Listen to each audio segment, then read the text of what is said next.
Hi, I'm Helen Van Wyk and welcome to my studio. Today's lesson is called The Founder of the Lost Line. In the 13th century, the paintings look flat. They were beautiful, but they didn't have the dimension that the paintings of the 17th century.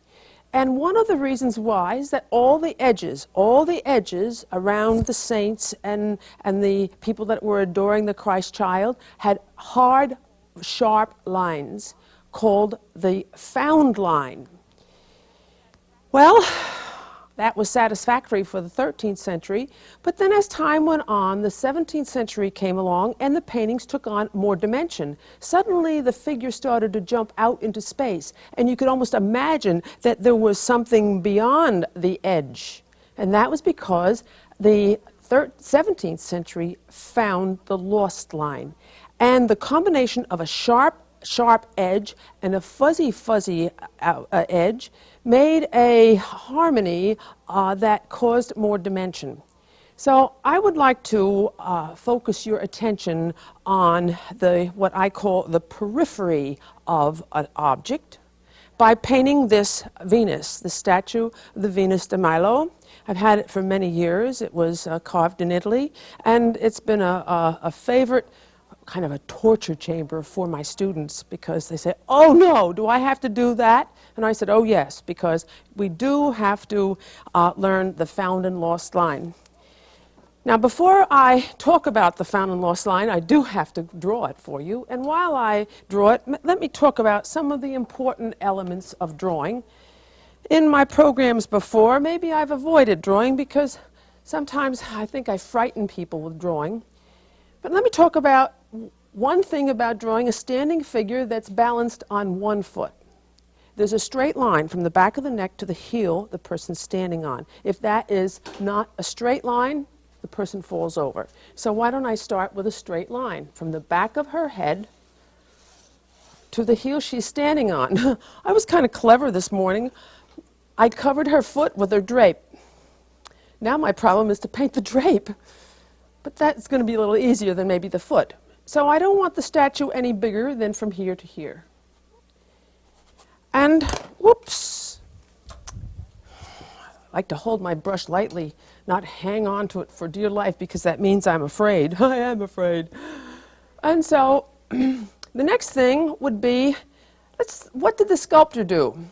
He maybe just chipped away big elements of his marble to get a general overall box, like that.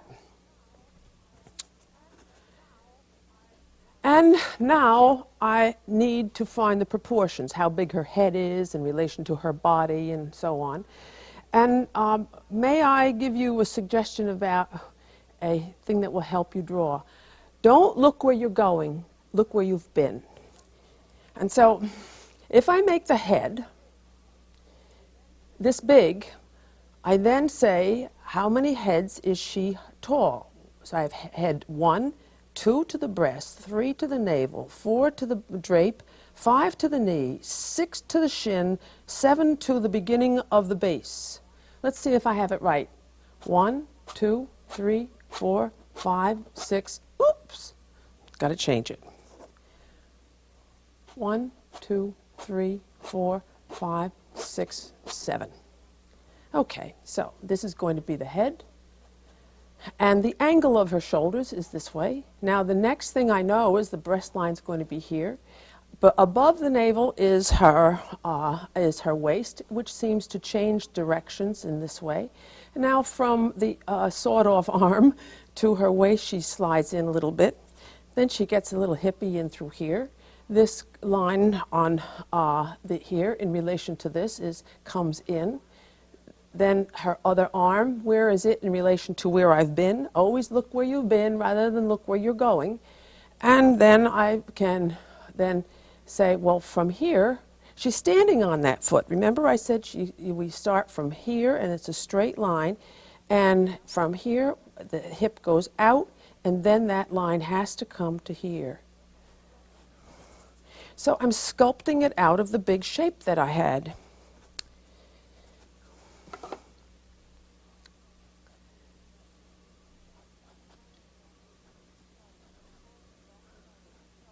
And that gives me a starting point. Now, thinking of it as simply as possible, because if I think of it as complicated as it is, I'd never be able to do it.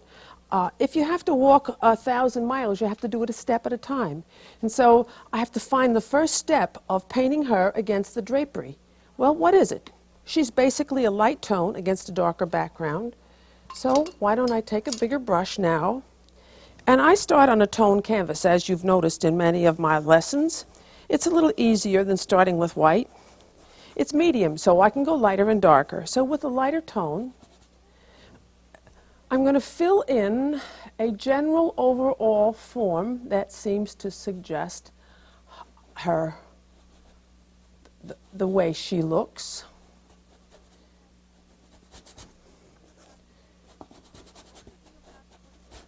Not thinking about what's going on in the interior of the shape, just the general overall outer look, and correct it with the background. I'm going to use a little bit of burnt umber into my black because that drapery has an umberish quality, a brownish look. And I'm going to have a little battle, try to win a war between how the background touches the figure. So with the background color, I'll cut in to the shape that I have. Do it as much as I can all around the periphery or the outline, or called the silhouette.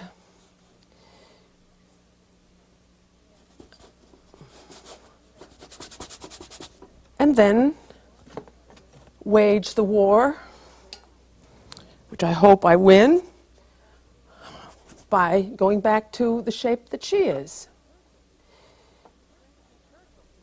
It was Winston Churchill who said, painting is like trying to win a war. It's a series of interlocked battles.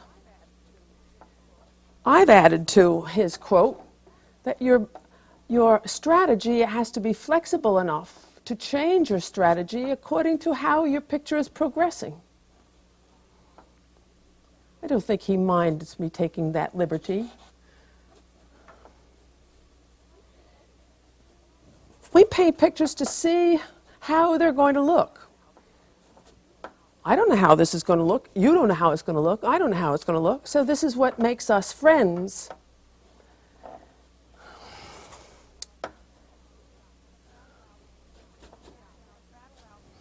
Oh yeah, I've got to battle out a little bit how the fact that this leg is coming in front of that leg. So I think I'll pull that in and then come forward.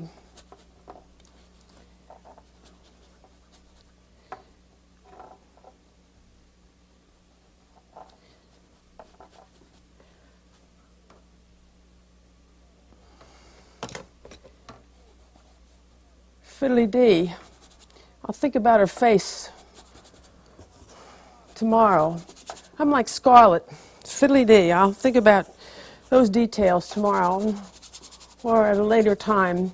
That was not feminine frivolity. That was a woman who knew what she wanted, although I still don't know why she wanted Ashley Wilkes when their Rhett Butler was hanging around all the time.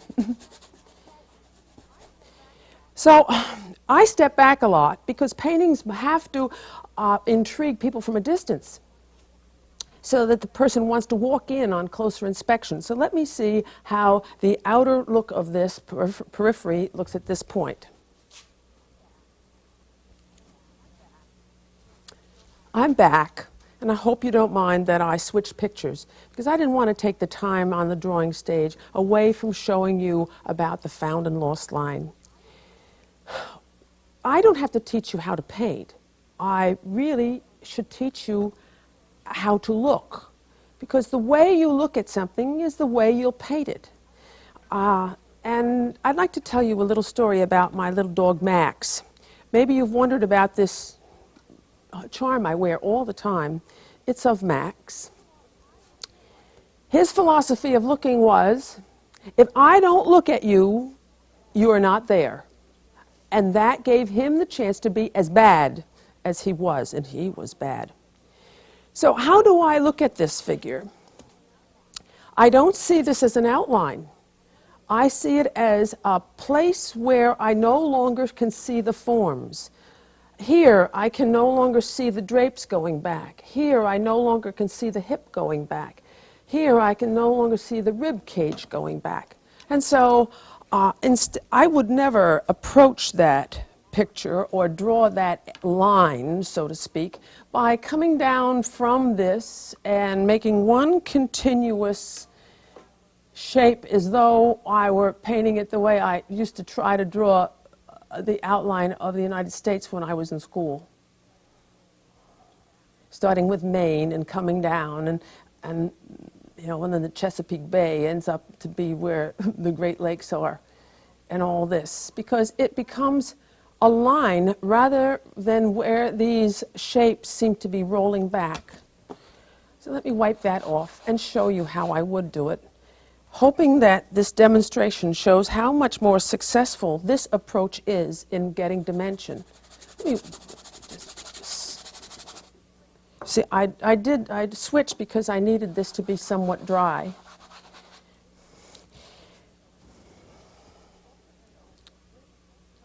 So with some ochre and white,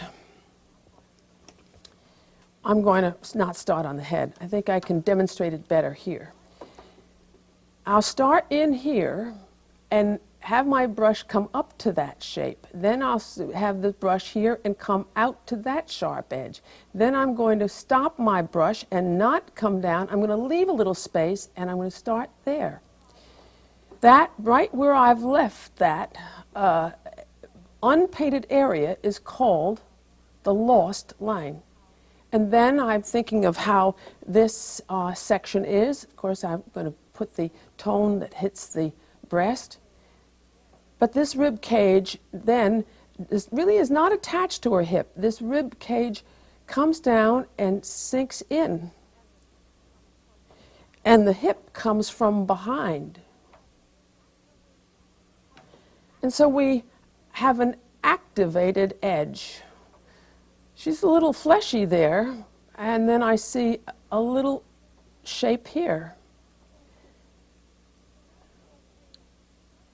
So we sculpt it with our brush rather than feel as though we're making an outline. I never like to call the outer edge an outline. I like to call it a periphery. It's such a nice fancy word. And now, here's part of the drape, and that drape comes forward to here. Here's another drape right there, and that's coming this way. There's another drape that's coming around. So we look at paintings and marvel at the concept that the painting puts across on the canvas. How did that concept get onto the canvas? The painter had that concept. He looked at it that way. So we have to get a new way of looking.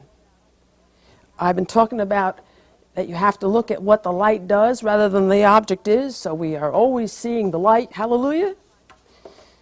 Now I'd like to kind of obligate you to seeing edge. Oops, that's too sharp for back there.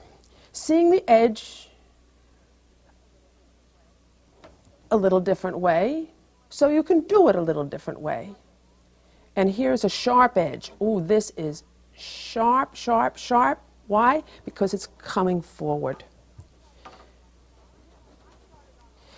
Yes, I started on the light side, not the shadow side, because actually all the edges on the shadow side are relatively fuzzier, lost, in relation to the found lines on the light side.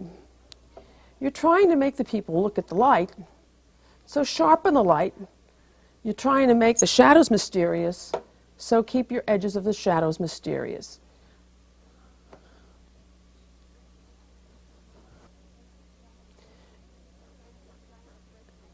And you see I have a drapery there.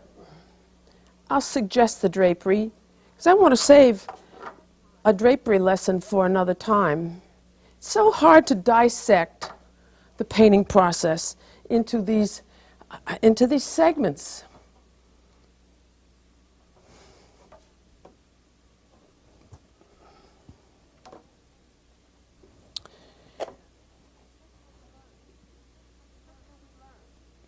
But that's how we learn, one thing at a time, and each thing about painting is so precious. See, there's the hair here, and here's her hair here, all per stroke. Say, I want to do that and do it. I want to do that and do it. It was Robert Henry who said, when painting flesh, any stroke will not do. When painting anything, any stroke will not do, because the stroke is like an adjective. It describes the noun you're going to do. And so you can see that the edge has a little bit more character than if it were sharp all the way. Let me step back and see what it looks like from a distance.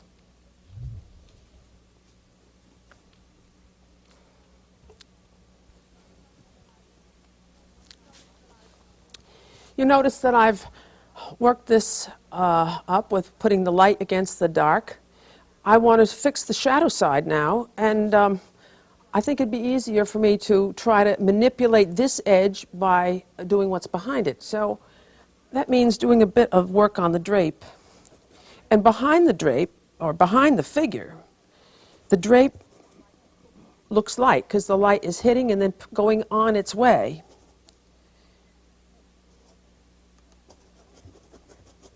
So again, I do not do an outline. I end up with an outline by putting the tone I see against the outline, trying to make the shape.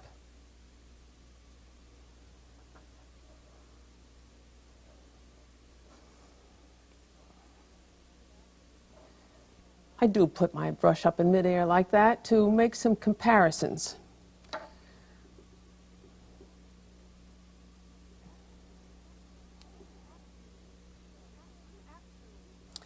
I'm apt to repeat myself. It's not age. It's that the painting process remains the same all the time. The subject matter changes, but the painting process is always the same. So I have to talk about the same things. You know, there's only 3 things you can get wrong: the shape, the tone, and the color on any subject. Because I'm dealing not with the subject, I'm dealing with my paint.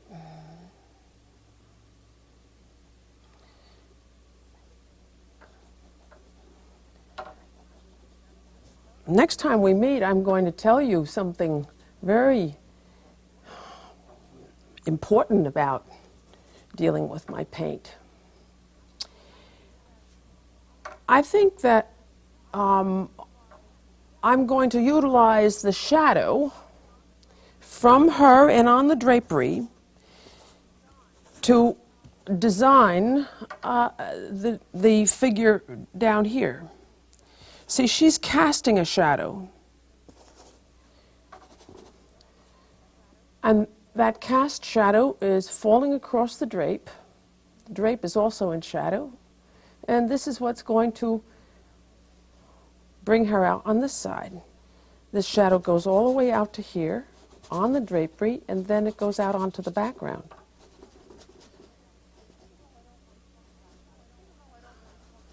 Even though I don't want to talk about how to paint a drapery, I want to save that for some other time. Let me tell you that it's not so much learning how to paint the drapery, but it should design it nicely. I hate to see drapery draped in such a way that all the folds run out of the picture. It's like rivers draining the interest. I always like to have my folds go into the subject. But boy, I have to be careful as I encounter, I need a lost line there.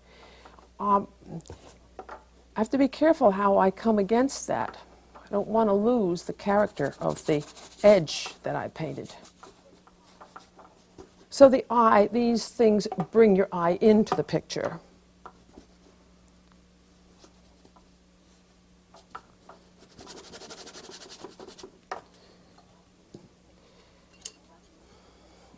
Oh, I have another thing I have to tell you about sometime. Just do it very briefly here, and that is that there's a way of painting called dragging.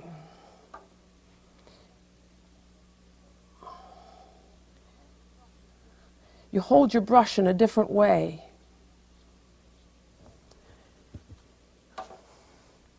It's a way to put in fringe and get interesting effects.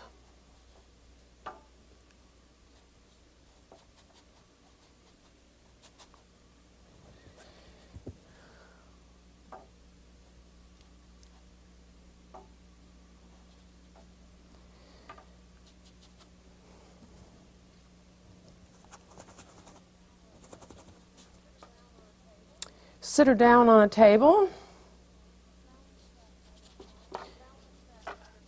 Balance that lighter tone with the background over here. Maybe add a touch of another color. Relieve the monotony.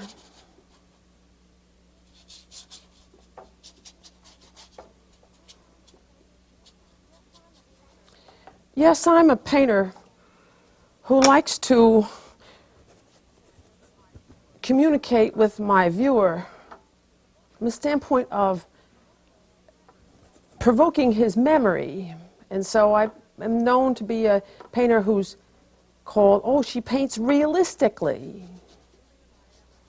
Would you believe I am a great lover of the abstract patterns as well, because that's design. But I'm getting into another area of intrigue. But I primarily wanted to focus on the found and lost line for you. Let me step back and see what this abstract thing I did in back of her, how that looks.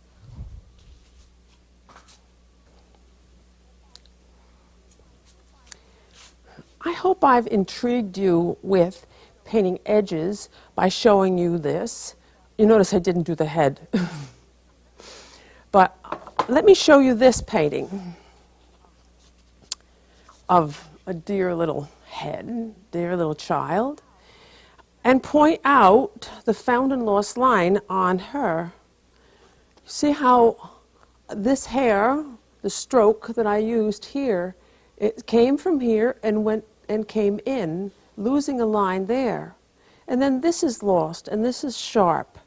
This is a little fuzzier. All the whole periphery of her hair was done by starting the stroke on the inside and coming out over the background. As I've said before, you either make a sharp edge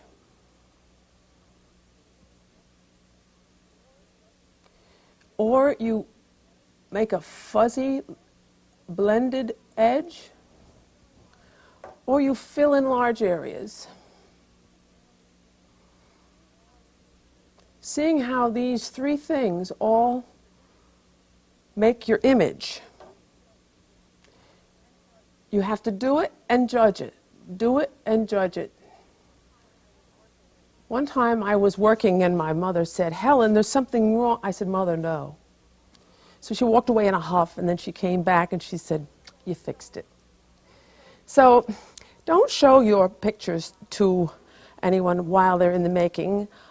Show them when you feel as though you've done your best, or it's the best you can do. That's all that you can do. So next time we meet, I'm going to tell you all about the cast shadow, one of my loves of painting, or, well, maybe I'll teach you how to make soup.